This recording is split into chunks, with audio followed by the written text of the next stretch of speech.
Now it's time for Toker Talk Radio, the voice of the marijuana nation. What are you people? On dope? Where you can toke. I inhale frequently.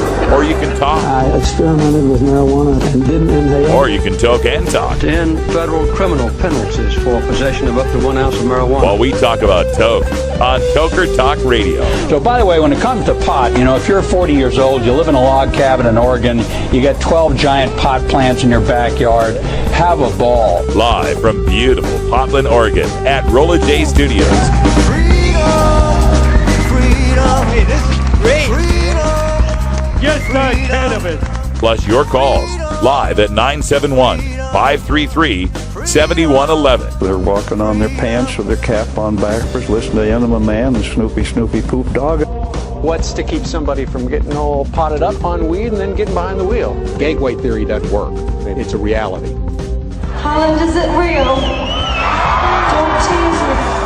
We're locking up people that take a couple of puffs of marijuana, and the next thing you know, they got 10 years. And now, here's your host, the guru of ganja graphics, the sultan of sativa statistics, and the worst nightmare of a reefer mad prohibitionist. A polite, perspicacious, productive pothead with a propensity for PowerPoint. Radical Russ Belville.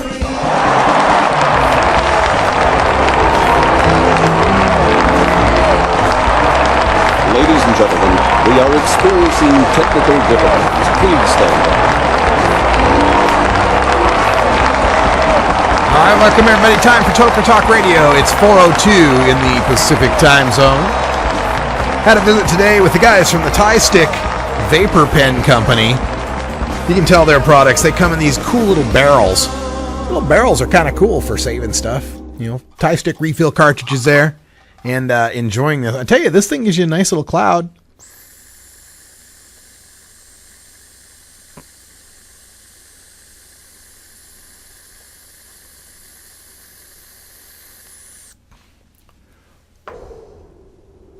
See what I mean?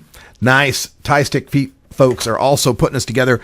Me and Urb Thrasher will be emceeing at the Roseland Theater for an Saturday, October 4th performance by the Crystal Method. So we'll get to meet the band The Crystal Method and MC for a fundraiser for the Multiple Sclerosis Society. And we'll also be promoting the end of adult marijuana prohibition that voters can make happen here in Oregon this November. Also, in sad news,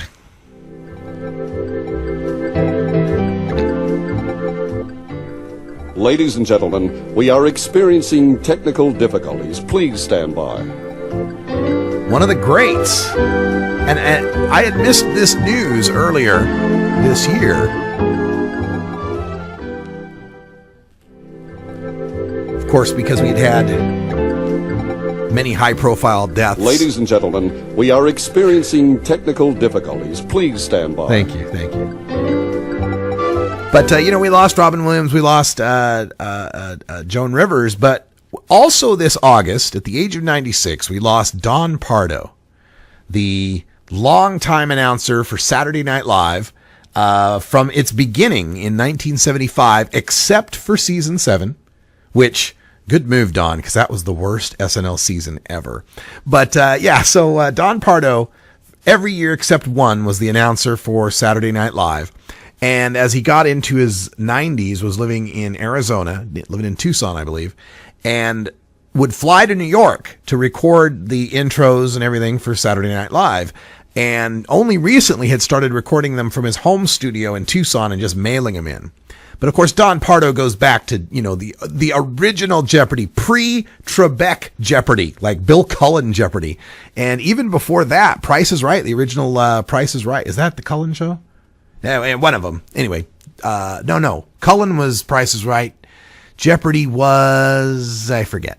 Anyway, Don Pardo passed away in August. And I only found that out because of the news today that the longest serving cast member of Saturday Night Live, Darrell Hammond, will be coming back to be the announcer at SNL. And I hope with Hammond's voice characters and abilities that he'll be doing more than just the opening cast announcements, that he can do some voiceover work. So we'll see how that turns out. You're listening to Toker Talk Radio, and this is the voice of the Marijuana Nation, and we're getting very excited. I've been doing the open records requests in the Oregon marijuana election shenanigans, and it's been interesting getting the request back from Crook County, ironically enough. Or not ironically, I guess it'd be coincidentally enough. I got the estimate back for the records I asked for because they said there'd be 18,000 emails for the DA and the prevention coordinator for the summers of 2012 and 2014 to look through. 18,000 emails. And I got to thinking, that's a hell of a lot of emails. I did the math on that. There's like 160 working days in the time periods that I asked for. And if you do the division by 8 and the blah, blah, blah, blah, it worked out to one email every 4.5 minutes. I'm like, no way is the DA writing an email every 4.5 minutes. So when I looked a little further, I realized that the guy said, well, your request was so vague and broad that we meant that to include all emails sent and received. Are you kidding me? You think I give a good goddamn whether the DA got a Nigerian prince spam email or a Viagra ad? Come on now. But hey, man, this is government. This is politics. They're going to, play that game. So I rewrote it today because they gave me an estimate that said, well, it'll take 30 seconds per email for this and 12 seconds per email for that. And this is how much it costs per hour.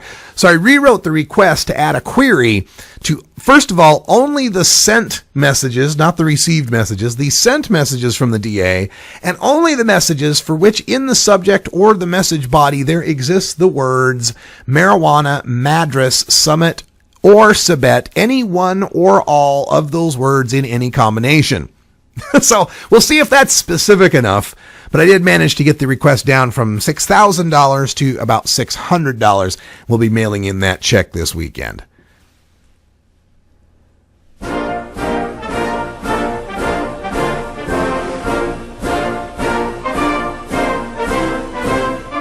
Five of the last 9 major party candidates to run for president, 3 of the last 9 vice presidential candidates, and the last 3 two-term presidents have all smoked pot.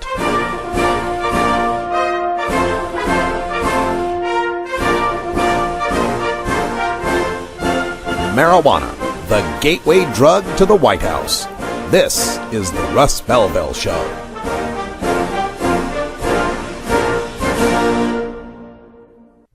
.420 Radio, fighting prohibition since 2012. Mike Schwab is a former middle school science and math teacher. Currently, he works with Children Daily as an after-school program leader. Currently, kids have easy access to marijuana with little understanding of its impact. We can take better care of our kids through Measure 91 with strict regulations and funding for proven marijuana education and prevention programs to keep kids from using it. Under our current marijuana laws, one mistake can ruin a life. Measure 91 removes unfairly harsh punishment for marijuana offenses and gets more tax money to local police and drug prevention. Vote yes on 91. Stony Sundays with Coral Reefer from San Francisco, California, replaying Mondays at 1 Pacific on 4. Hi, I'm Richard Harris. I'm the former Director of Addictions and Mental Health for the state of Oregon. Drug treatment and prevention are woefully underfunded right now. Measure 91 will better fund drug treatment and prevention programs. Marijuana isn't going anywhere. We're not stopping it with the war on drugs. You have to remember that marijuana is a pretty benign drug. It doesn't have the usual dependency features of, say, heroin or alcohol abuse. Now, marijuana feeds drug cartels and fuels violence. We can crack down on that. Take the money from drug cartels and, by the law, spend it on law enforcement, treatment, and education. Criminalizing marijuana is just no way to solve the problem. That's why treatment people like me are supporting Measure 91.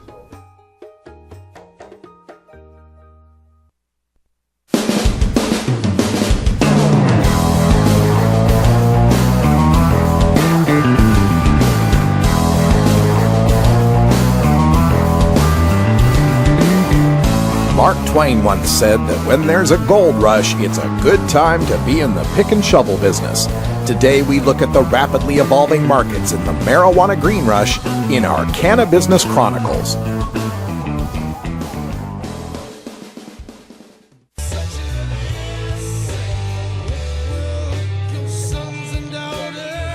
Yeah, don't step on the grass, Sam.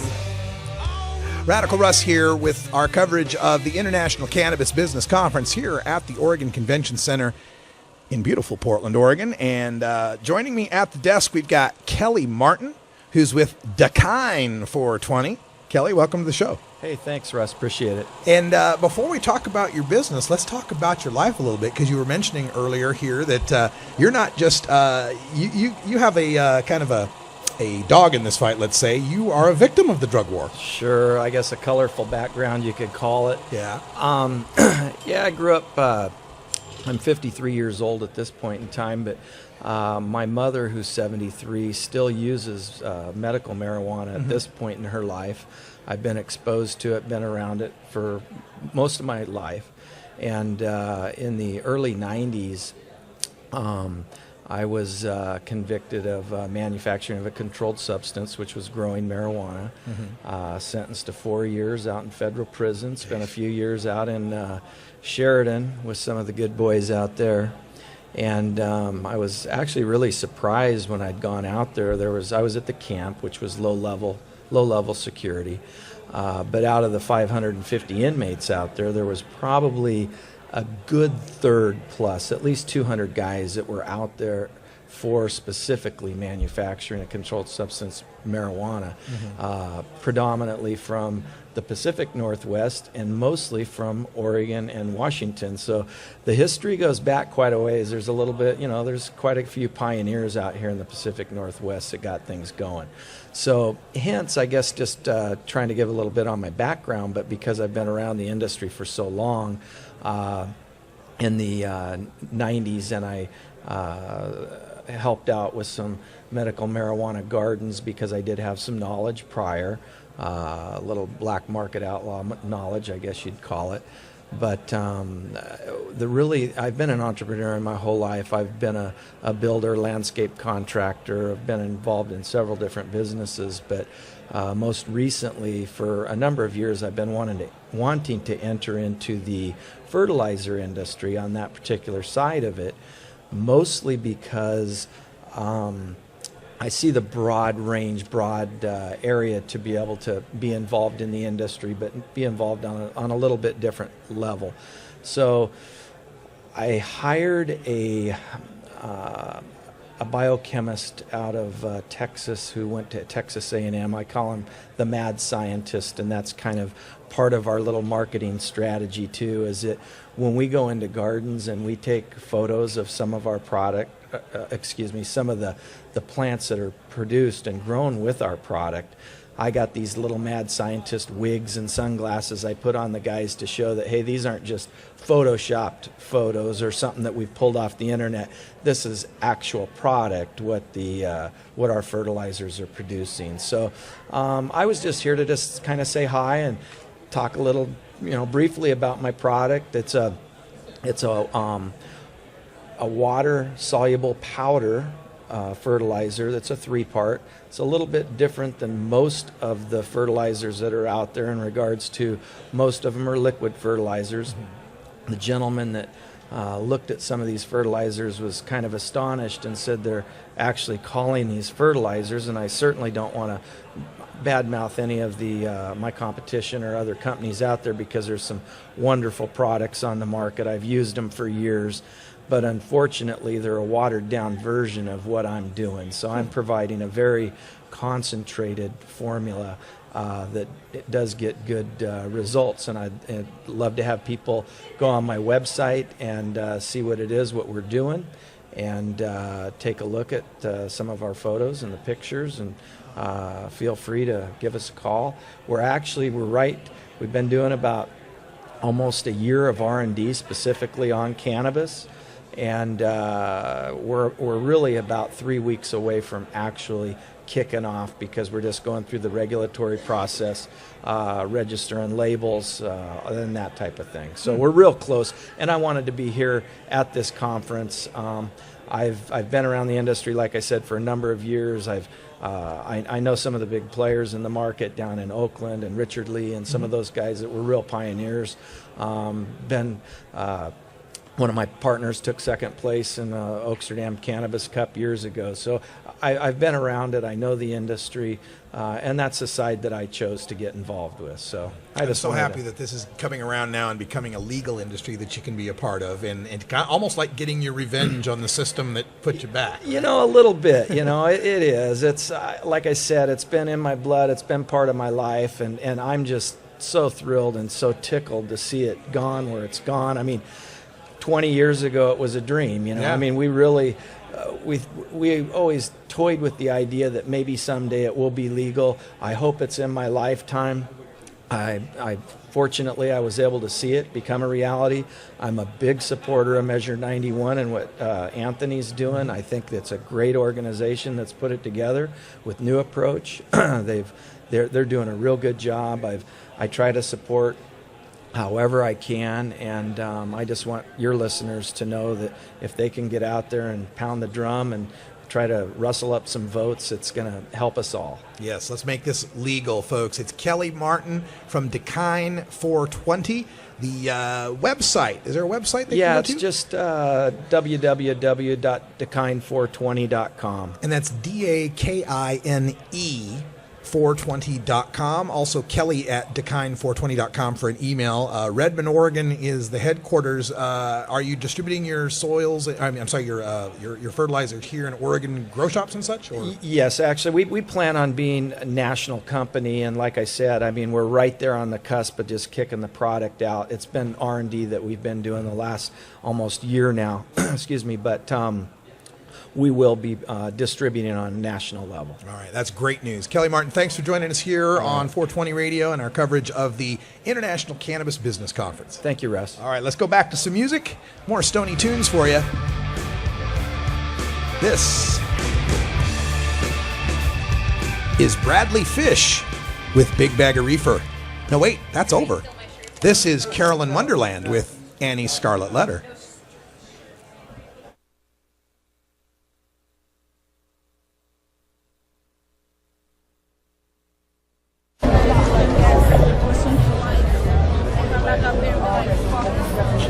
Urb Thrasher, 420radio.org at the 25th annual Boston Freedom Rally at the food court right now. Hanging out, everyone's getting munchies, all kinds of great stuff, local Boston vendors. And up here is the hill. If you guys are familiar with the Boston Freedom Rally, that's where you know, because we're about to take you to what was used to be the original main stage, which is very near, and so the hill is right up there. Nice seeing the police sirens up there. That's always makes for a better view. Unfortunately, but I got to give a shout out to the Boston Police Department. They have been actually fantastic. As you can see, there's a lot of freedom fighters here today, day 2, Sunday, and everyone is just getting stoned, having a great time, doing what we do at these kinds of events when we spread. There's my man right there. Hey, you fucking right in the pussy.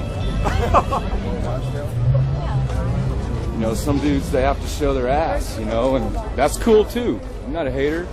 That's what they want to do. You get 2 seconds in life, you get it. Could have been cool. He thinks he's funny. All right, on our way, this is what used to be the main stage, but now the Boston Freedom Rally has 2 stages in it. You've seen some other great footage that we have here at 420radio.org. You've seen the Hitman Glass stage, and this is what's called the Bandstand stage. Spoke here yesterday about 5:30, and I just ripped them up, man. I just went all out. Talk about freedom. Got some band going right now. Man, this view, I don't know what he's doing with that drum. Let's get over here and have a look at that. There you have it, folks. Urb Thrasher, 420 Radio. Yeah, Herb, great work at the Boston Freedom Rally. I know he had a great time doing that, and it's really fun that we are getting to the point where we can send people out and have correspondence. But if you'd like to be a correspondent for 420 Radio for an event in your area, just get some footage for us, and I'll figure out how we can get it on the air. We are the voice of the Marijuana Nation. Let's make that happen. Yeah, baby. Yeah. Absolutely. Hey, folks, it's 420 out here in the West Coast, which is the best coast, and the home of the world's greatest marijuana. Yeah, that's right, I said it. I'll put West Coast weed up against anybody. We'll have a battle. We'll figure out who's the best, and by the end of it, we won't even care. Smoke 'em if you got 'em. We'll be right back with some Daily Toker tunes right after this. 420 Radio, your ticket to the Boston Freedom Rally. There's so much I worry about as a mom. Stephen Harper thinks that organized crime should continue to profit from marijuana prohibition. Imagine regulating marijuana like alcohol and cigarettes with a strong and clear educational message, making it more difficult for my kids and your kids to access. Drug dealers don't ask for ID. Stephen Harper does not have the kind of judgment we need to protect our children. Authorized by the Normal. Despite strong public support for medical cannabis, decriminalization, and legalization in Georgia, the state spends $121 million every year to arrest, prosecute, and imprison Georgians for simple possession. Each year, the state of Georgia spends less on driver services, agriculture, and forestry combined. What else can $121 million a year do in Georgia? With that much money, the state could hire and keep 3,000 more teachers, improve roads and bridges, provide tax relief for small businesses, repair aging sewage systems, or lower taxes. But right now, that's millions of dollars of your tax money wasted on failed enforcement. Tell your representative you're tired of wasteful spending and ask them to end cannabis prohibition. Join the conversation at www.peachtreenormal.org. Peachtree Normal is a proud affiliate of NORML, the National Organization for the Reform of Marijuana Laws. At Herbie's Cannabis Seeds, we pride ourselves on bringing you the best quality seeds from the world's most respected cannabis seed producers, all at the lowest online prices. You can find Herbie's seeds at herbiesheadshop.com. All cannabis seeds are sold as souvenirs and as a means of preserving cannabis genetics. Herbie's Seeds in no way intends to condone, promote, or incite the use of illegal or controlled substances. We strongly urge all prospective customers to check their national laws prior to placing an order. Herbie's Seeds at herbiesheadshop.com. Proud sponsors of The Russ Belville Show and 420 Radio. Are you a hypocrite? If you live a closeted cannabis lifestyle, you are. Read about 7 people living a closeted cannabis lifestyle who are on the verge of coming out in The Hypocrites by Mara K. Eaton. Available at areyouahypocrite.net. You can purchase the book on Amazon and Barnes & Noble, also available on iTunes. Check out Mara K. Eaton on Facebook as well. Learn more at areyouahypocrite.net.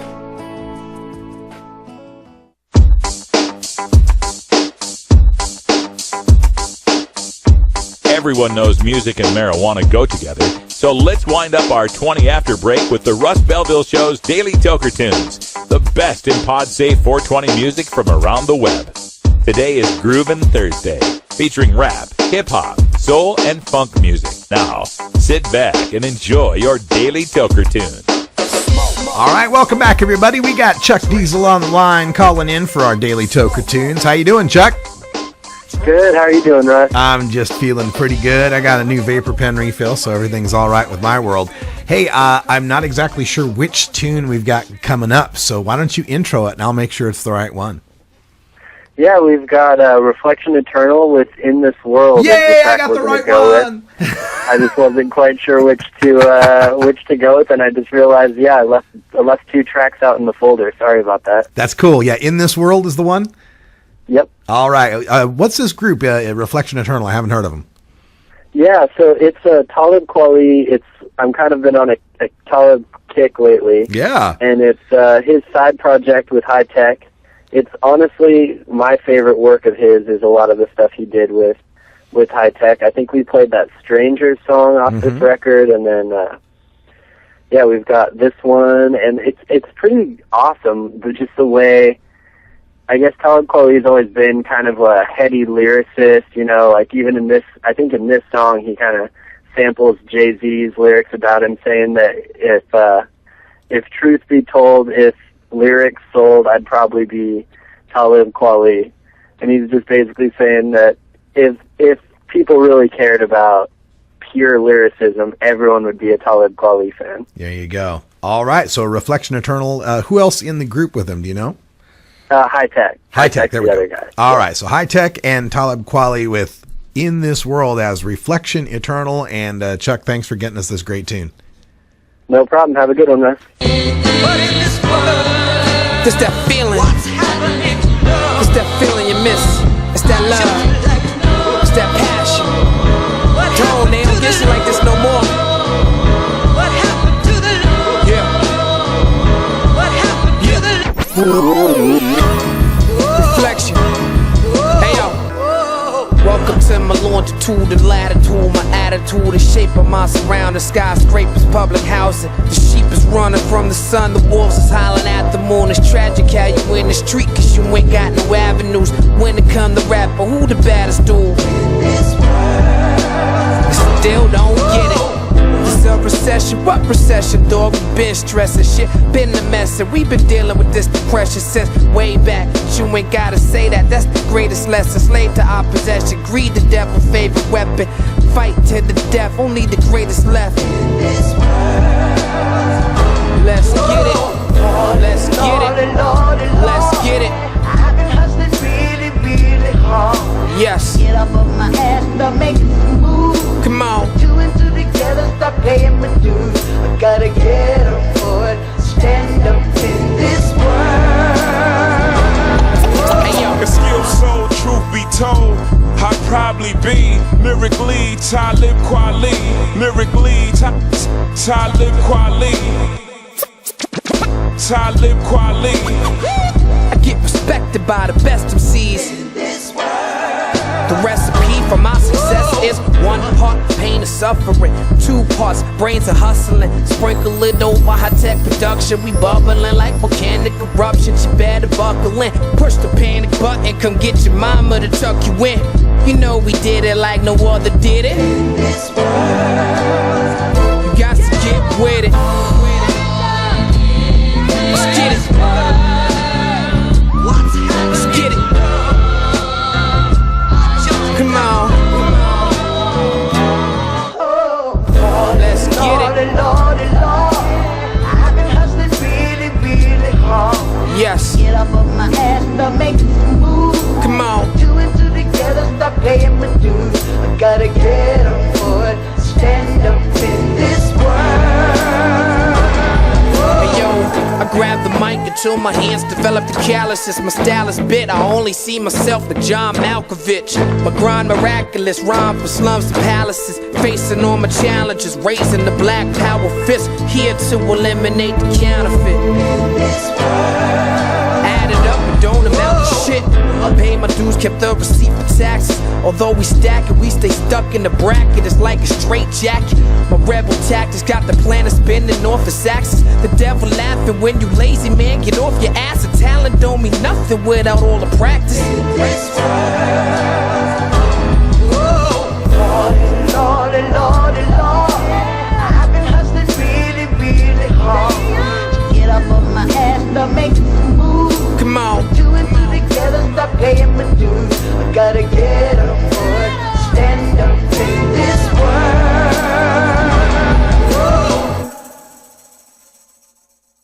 420 Radio, freeing your mind 24 hours a day.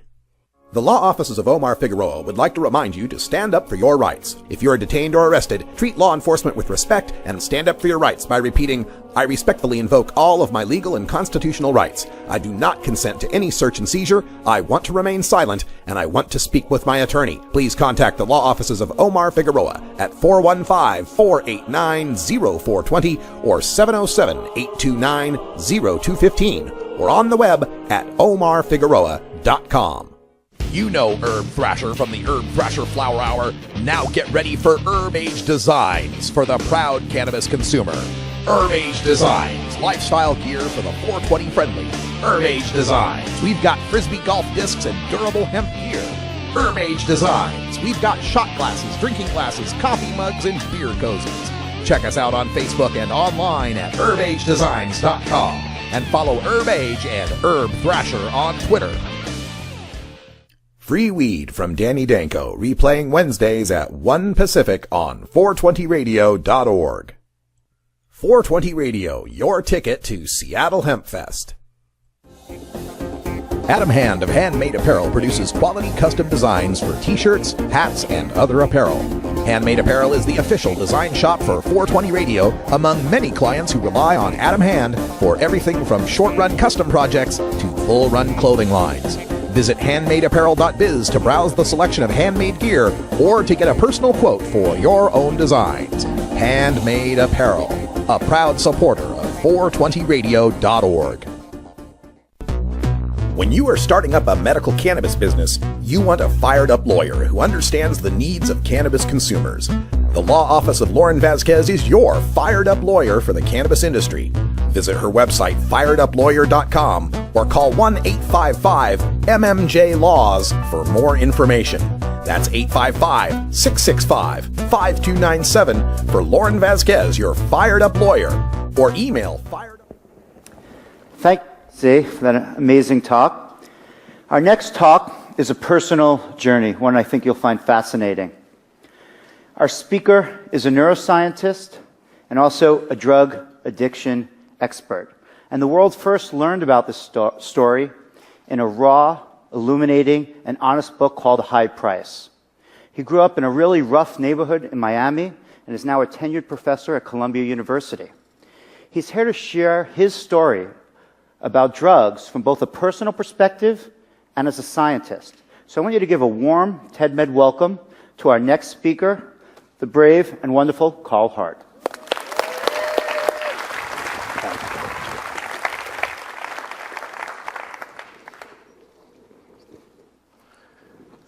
So there should be some things that you all should know about me beyond what was said.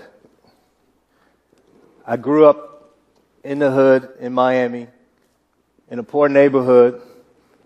I came from a community in which drug use was prevalent. I kept a gun in my car. I engaged in petty crime. I used and sold drugs. But as has been said, I stand before you today also, emphasis on also, a professor at Columbia University who studies drug addiction. And I know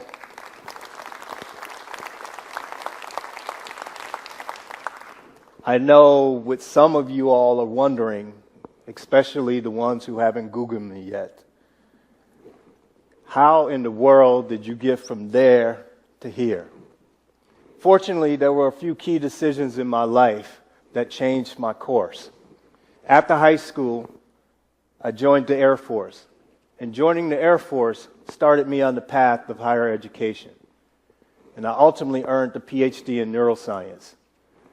You see, I studied neuroscience specifically so I could solve the drug addiction problem. See, I fully believe that the crime and poverty in my community was a direct result of crack cocaine. And so I reasoned that if I could solve or cure drug addiction, I could fix crime and poverty in my community. So I was told, and I fully believed, that drugs like crack cocaine were so addictive that the user only needed one hit to become addicted.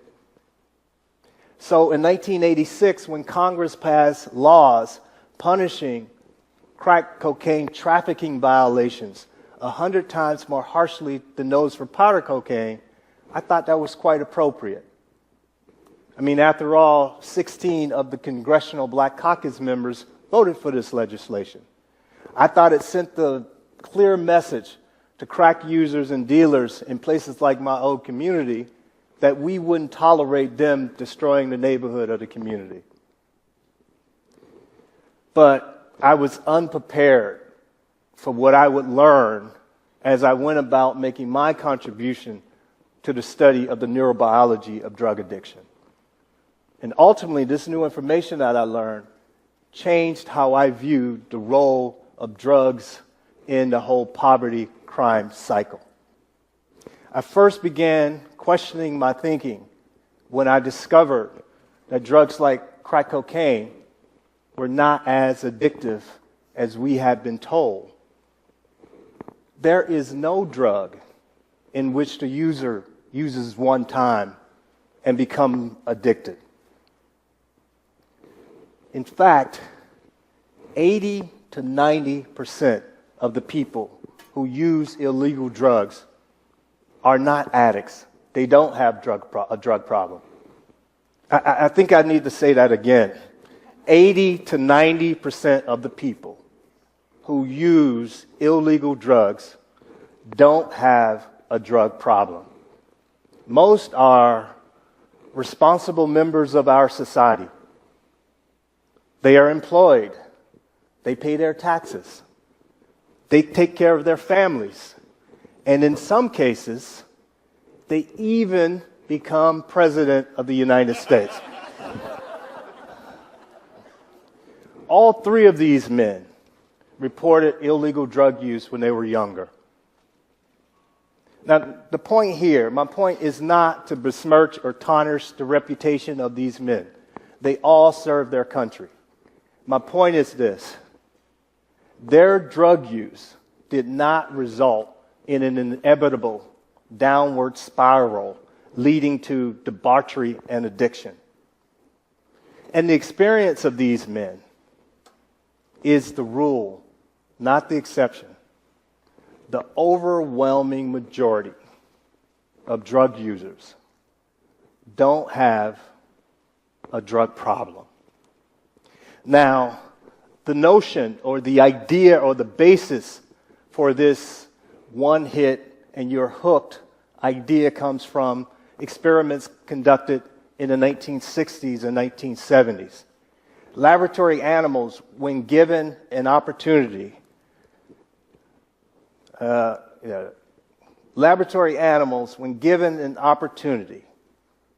given unlimited access. Can we take that down, please? That should be blank. Laboratory animals, when given unlimited access to drugs like cocaine and methamphetamine, will repeatedly self-administer or repeatedly press a lever to receive intravenous injections of these drugs until it kills them. These early experiments provided evidence for the drug-seeking into death notion. But that's not the whole story. In the cages in these experiments that I'm explaining or describing contain nothing else but a lever leading to intravenous drug injections.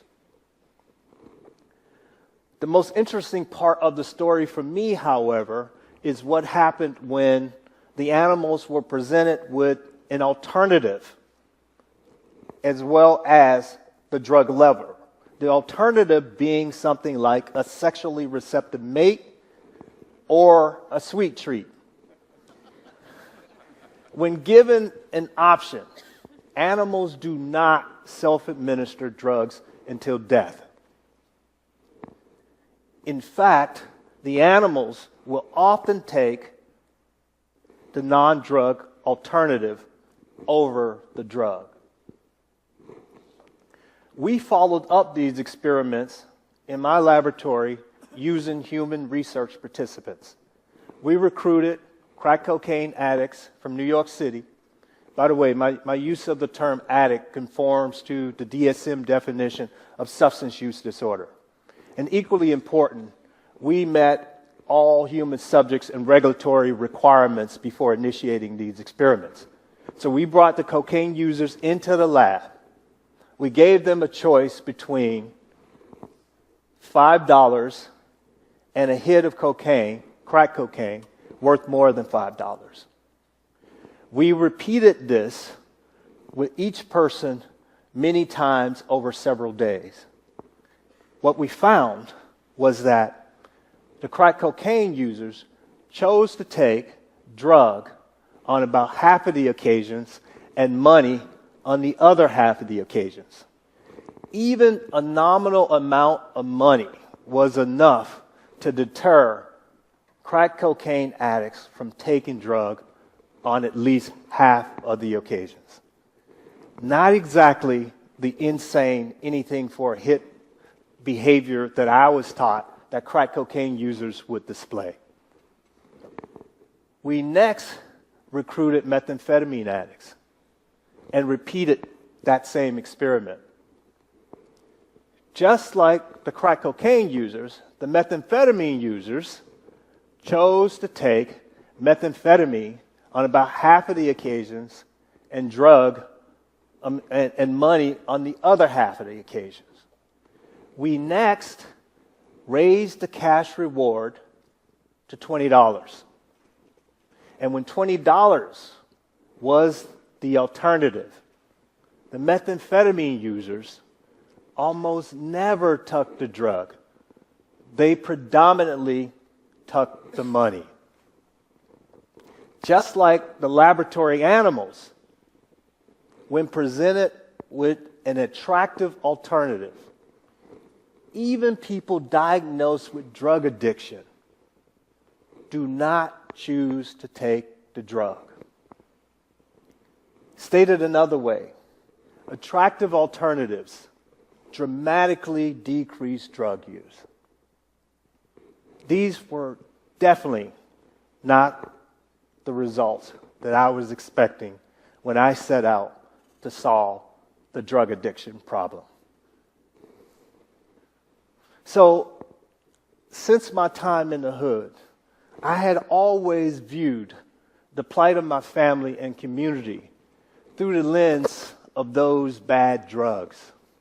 I even perpetuated the narrative that drugs were the problem. So you can imagine my shock and confusion as I started to uncover evidence that crime and poverty were mostly independent of drug use. I mean, crime was in poor communities long before crack cocaine ever hit the streets. And annual FBI statistics clearly show that the overwhelming majority of prisoners were not addicted or intoxicated during the time of their crime. And as I think back over my family situation growing up, we certainly were poor well before drugs ever entered the picture. And I certainly engaged in petty crime. But it had nothing to do with drug addiction. It was about money and status. In other words, if you take drugs out of the equation, poverty and crime still exist. It's not drug addiction causing people to commit crime. It's other factors. So, to make matters worse, drug laws are not uniformly enforced across all segments of our society. And this perpetuates the cycle of poverty and crime. The popular notion is that poor black people use crack cocaine, while wealthier white people tend to use powder cocaine. And in 1988, Congress extended the crack cocaine law such that we now punished possessions of crack cocaine 100 times more harshly than those for powder cocaine. Scientifically, it makes no sense. Crack and powder cocaine are the same drug. They both have pharmacological, predictable effects. As the dose of either are increased, so too are the effects on blood pressure, heart rate, euphoria, addictive potential, you name it. It's true that smoking crack cocaine produces a more intense effect than swallowing or snorting powder cocaine. But that increased intensity is due to route of administration, not the drug itself. Because injecting powder cocaine dissolved in water produces the identical intense effects as smoking crack cocaine. And those same laws require that anyone caught with even small amounts of crack cocaine were required to serve a minimum of 5 years in prison. But that's not even the real injustice. Here's the real injustice. The real injustice is this. More than 80% of the people convicted under these laws were black, despite the fact that most users of all forms of cocaine are white. This selective targeting and racial discrimination has contributed to the horrifying statistic that 1 in 3 black males can expect to spend time in prison. I'm a father of 3 black sons. One has spent time in jail because of drug laws. The same number, by contrast, for white boys is about 1 in 20. So the question becomes, what do we do about this shameful situation? We can do at least 3 things that would have an immediate positive impact. First, my research shows that attractive alternatives can decrease drug use because meaningful employment is one of the most important attractive alternative reinforcers. Providing viable economic opportunities will go a long way in decreasing drug abuse. Second, I believe we should decriminalize all drugs. Decriminalization of drug possessions. Decriminalization would be like treating drugs like a traffic violation. Someone might be required to pay a fine if they're caught with possessing illegal drugs, but they will not be subjected to criminal prosecution. When you consider this fact, each year we arrest 1.5 million people in this country for drug law violations, and 80% of those folks are for simple drug possession. Decriminalization of possession would have a huge impact. Countries such as Portugal and the Czech Republic have already decriminalized drugs. Their drug-using rates and overdose rates are lower than ours in the United States and are equal to or lower than their European neighbors. But under decriminalization, significant portions of their society are not stigmatized, marginalized, and unfairly incarcerated. If our goal in the United States is to have a legal system that treats everyone fairly, one that's just, then we must change the way we criminalize and selectively enforce drug laws. Third, I believe science should be driving our drug policy and drug education, even if it makes you and me uncomfortable. The first step is to be honest about drug use. If we're honest, we can decrease the number of people who die from drugs dramatically. Here's just one example about being honest. 75% of the people who die from a heroin-related overdose death do so because they combine heroin with another sedative, like alcohol or benzodiazepine. The public health education message is simple. Rather than vilifying heroin, the message should be, if you're going to use heroin, don't combine it with another sedative. People will always use drugs. They always have used drugs. We must learn to live with this fact. We already take this approach with other potentially dangerous activities, such as sex, alcohol, even driving.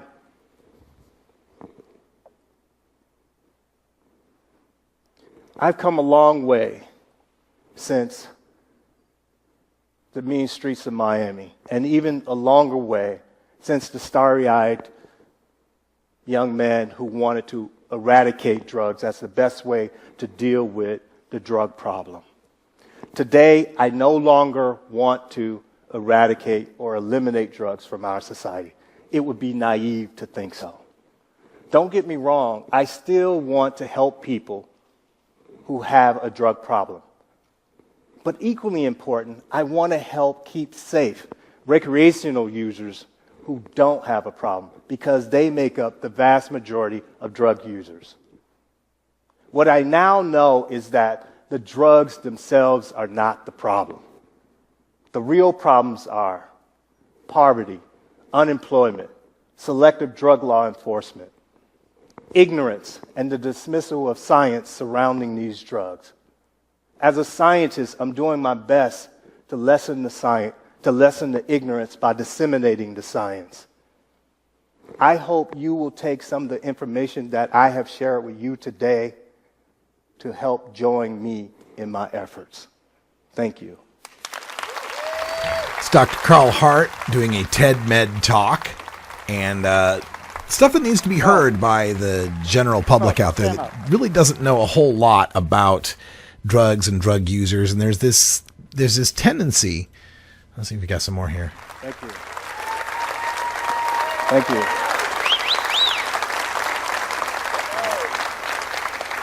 Thank you. Wow.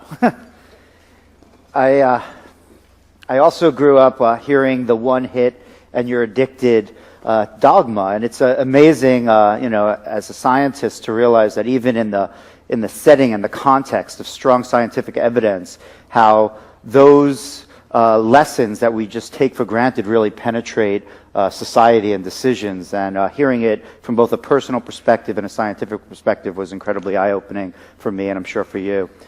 So on that note, we're going to send it back to you, DC, and hear what you have to say. There we go. So the TED Talk there by Dr. Carl Hart. And this is something that I face all the time as we're making headway in marijuana legalization. And it's this tendency from the other side, from our opponents, and not even necessarily opponents, but well-meaning people who don't know much about drugs or marijuana or the people that use them. But this feeling that, and it seems to be a feeling from their side, that taking or using marijuana or using drugs somehow turns someone into the Jekyll and Hyde monster, right? That one moment you're Dr. Jekyll, perfectly rational, sane, trustworthy human being, and then you take drugs, the next thing you know, you've turned into Mr. Hyde. Unpredictable, irrational, crazy, and diseased for that matter. And to a large extent, it's just not true. And particularly not true when we're talking about marijuana. Now, someone who has never smoked marijuana before, who then has some and gets high, may indeed get giggly, might get the munchies, but there's nothing about the use of marijuana in and of itself that turns someone into an amotivated stoner, slacker, loser. That's just not true. And so many people out there are like me, who have used cannabis now for years to differing levels. I use it all day, every day. Really. I wake up, I smoke some cannabis. Well, I'm vaporizing now, mostly. I use cannabis in the morning. I use cannabis in the afternoon. I use cannabis at night, but never at dusk. Never at dusk. I would never do that. Many people are this way. About 1%, I would project, of the American population are people like me, near daily or daily marijuana consumers. In my home state here of Oregon, there are 108,000 of us above the age of 21 who are using cannabis 20 days or more per month. 108,000. That's a good-sized city. And the place isn't coming to a halt. And we're not out there recruiting your kids or anything. We've found that cannabis works in our life. Our lives seem to be productive and happy, at least as productive and happy as anyone else's. And we're not coming to an end. The world's not coming to an end. Everything is working out just fine. So let's continue to work on this and ending these stereotypes. And this is something, you know, there's been many discussions with many people who are fans of the show, who have my best interests at heart, who ask whether or not it's a good idea to be using cannabis on the show. And maybe in another show or another situation, it wouldn't be. But this is the Russ Belville show. And so I'm not hurting any organization with my portrayal. I'm not casting aspersions on anything. I'm just saying for me, for Russ Belville, I'm able to use cannabis and run this soundboard and run these 2 computer monitors and dial out to people on Skype and do interviews with them and post updates on social media during the show and get into arguments on those social media during the show. I'm able to research and write and create presentations that at cannabis business conferences that are attended by congressmen and national pundits, and I'm getting the rave reviews. See, this is why I like to consume on the show. Because I think someone would have a preconceived notion of what that's about or how that would affect someone. And then I can blow a big cloud off of a vapor pen and continue to do the show and continue to have things run, well, fairly smoothly. Not always, but fairly smoothly. And I think that does something as far as puncturing a hole here in this concept of the stoner as the amotivated slacker loser who can't concentrate, can't multitask. Man, I defy anybody out there who's a beer drinker who wants to cast aspersions at the working abilities of cannabis consumers to have to face off one-on-one on whatever work-related thing you'd want to do. The last straight job I had in IT, I was working at this place for 2-3 years as a contractor with other contractors. Now, the other 2 contractors, who were kind of the guys in charge of me, great workers, but man, were they drinkers. They'd go out at lunch, be gone for 90 minutes, come back having had 3 or 4 of Portland's fine microbrews. And really, I didn't have a problem with it. They did great work even after they came back from lunch. They were really smart guys, but they didn't put in a ton of time, right? They're the kind of guys that are the network guys that are super smart and they know they're indispensable, so they show up to work a half hour late, an hour late, take a 90-minute lunch, skedaddle a little early. Nobody really says anything because they're such tech geniuses we can't afford to lose them, right? Well, not the way I worked, man. I was there early. I would leave late. I'd work through lunch. And part of that was because I knew I was the cannabis consumer there. And I don't really try to hide who I am, although I'm at a workplace, I won't advertise it. But I know what Google searches will find on me. So I was always working harder than the people around me. Always putting in more time than the people around me. Always taking less sick time than the people around me. So it just got to be too much to handle for people to, disparage what we do here, what cannabis consumers are doing all throughout this country. We're fine, upstanding people. And we're going to just be here continuing to fight for all of us, really. This is just no reason why. There's just no reason why we need to be treated any differently than beer drinkers or cigar smokers. All right. That's all the time we got for today. Thanks for joining us. Coming up next, we've got Funk in Harmony. Take that to the bank. From season 1 of Big Daddy Fink's Funky Roller Rake. Replays of our 2 hours start at 6 p.m.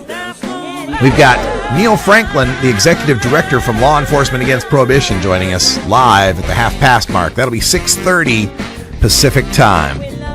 For everyone here at 420 Radio, I'm Radical Russ. Thanks for joining us.